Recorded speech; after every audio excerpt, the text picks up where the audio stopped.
इसने बोला इसको 250 kVA का ट्रांसफार्मर चाहिए, 11 kV 250 kVA, ठीक है, OLTC। जो भी क्लाइंट बताता है, जैसे मान लिया यहाँ से हमने क्रिएट कोटेशन पे क्लिक किया, जनरेट, सेम प्रोसेस आपका वही है।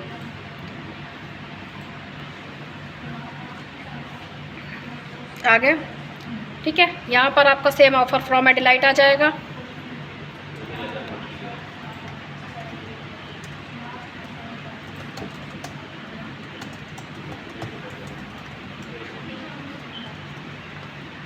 इसके बाद में सप्लाई ऑफ, ये जैसे सप्लाई ऑफ 11 kV 250 kVA, ठीक है। जैसे अब यहाँ पर जैसे मान लिया क्लाइंट को 250 kVA चाहिए तो 250 kVA हो जाएगा, 315 kVA चाहिए 315 kVA हो जाएगा, 500 चाहिए तो 500 हो जाएगा, ठीक है। ये क्लाइंट की रिक्वायरमेंट पे डिपेंड करता है।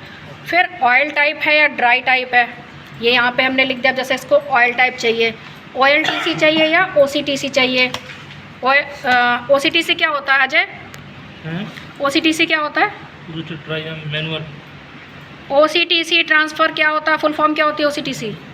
Oil tap circuit. आप बताओ वेद प्रकाश जी।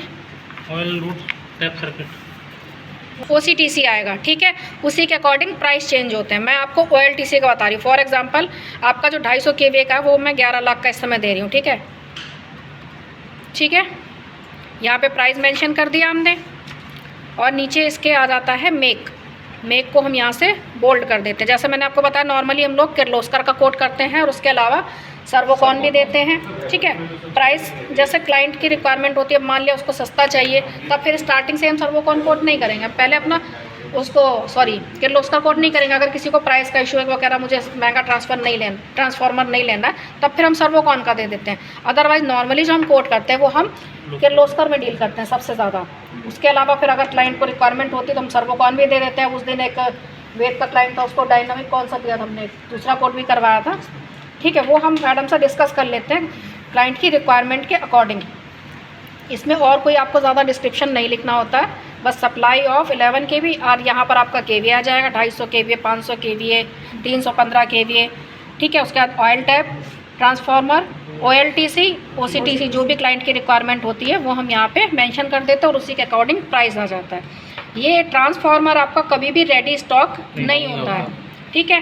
तो अब हम यहाँ पर क्या ले लेंगे, 40% एडवांस 60% बैलेंस, और इसमें आपकी ड्राइंग जाती है अप्रूव होने के लिए। तो हम यहाँ पे 6 to 8 week from the payment of 250 kVA है, 4 to 6 कर दीजिए। उससे बड़ा है तो आप यहाँ पे 6 to 8 वीक कर देते हैं, ठीक है। अगर किसी क्लाइंट की अर्जेंट रिक्वायरमेंट है तो वो फिर हमें एक बार मैनेजमेंट से डिस्कस करना पड़ता है कि इस क्लाइंट को अर्जेंट रिक्वायरमेंट है, क्या मैनेज हो सकता है, वो हम फिर डिस्कस कर लेते हैं। बट जो नॉर्मल आप कोटेशन में लिख के दोगे तो आप यही लिख के दोगे, ठीक है। क्लियर है? Yes ma'am. कोई डाउट तो नहीं इसमें किसी को?